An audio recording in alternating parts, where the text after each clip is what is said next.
un fonds grandissant. Mais là, il se passe beaucoup de choses. Qu'est-ce que c'est que BlackRock? D'abord, un petit rappel. Bon, c'est une multinationale américaine spécialisée dans la gestion d'actifs. C'est-à-dire que les grandes institutions disent à BlackRock, gérez-nous telle ou telle somme, voilà, et BlackRock va investir, va acheter des actifs, de l'immobilier, parfois même des infrastructures de transport de gaz, enfin des grosses choses, ou des fonds financiers, et pour gérer, et ça représente des sommes considérables. Aujourd'hui, c'est plus de 9 000 milliards de dollars, c'est le plus grand gestionnaire d'actifs au monde. Ça a été fondé à New York en 1988, c'est toujours le même PDG, Larry Fink. On apprend, je cite, un Publicis Group SA, donc le publicitaire français, BlackRock dépasse les 5% de droits de vote, ça y est. Et c'est effectif depuis le 15 juin. Ils ont plus de 5% des droits de vote du publicitaire, mais ils sont présents partout. Son rôle en Ukraine apparaît de plus en plus clairement. Très impliqué depuis le début.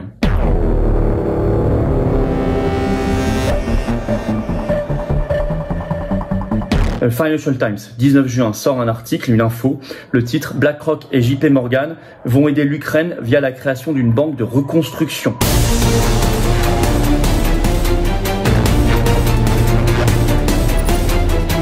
Le fonds attirera des prêts à faible coût d'autres États, de donateurs et d'institutions financières internationales pour financer, je cite, des infrastructures, le climat et l'agriculture. Ce fonds a été présenté, cette banque a été présentée lors de la conférence de Londres sur la reconstruction de l'Ukraine les 21 et 22 juin dernier. Et il est précisé que le conseil de surveillance de ce fonds comprendra des institutions financières internationales type FMI, etc. Ce qui est un moyen d'enserrer complètement l'Ukraine, d'en faire une colonie économique, financière et donc politique aussi. Le titre, c'était Larry Fink s'accorde avec Volodymyr Zelensky sur la reconstruction de l'Ukraine. Donc quand certains vous disent qu'on a intérêt à la guerre, qu'ils ont intérêt à la guerre là-bas, et moi j'en fais partie de ceux qui vous disent ça, parce que je le pense depuis le départ, notamment parce qu'il y a des normes derrière, chantier, contrat de reconstruction et toute une architecture financière à reconstruire ou à bâtir, avec beaucoup d'argent à la clé.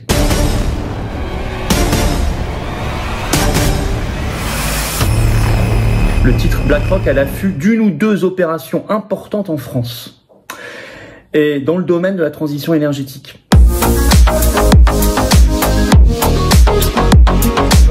Quand certains vous poussent par ce discours sur il faut faire des éoliennes, il faut faire des hydroliennes, il faut faire du solaire, etc., etc. L'Union européenne pousse à cela. Le renouvelable, bon, sans réflexion d'ensemble sur la combinaison avec le nucléaire, etc. Il y a des lobbies derrière, et notamment on en voit un. Et ça va s'accélérer.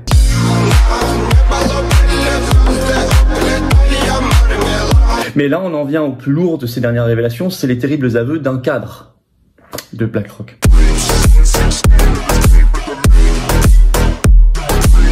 Il a mis en confiance un cadre spécialiste du recrutement chez BlackRock, Serge Varley.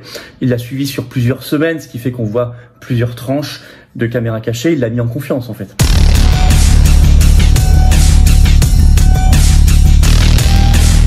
De ce que dit ce cadre, je cite, les sénateurs sont incroyablement pas chers.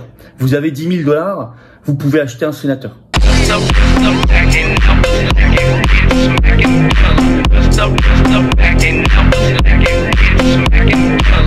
De quoi s'agit-il? Il dit aussi explicitement que l'affaire de l'Ukraine est une bonne affaire.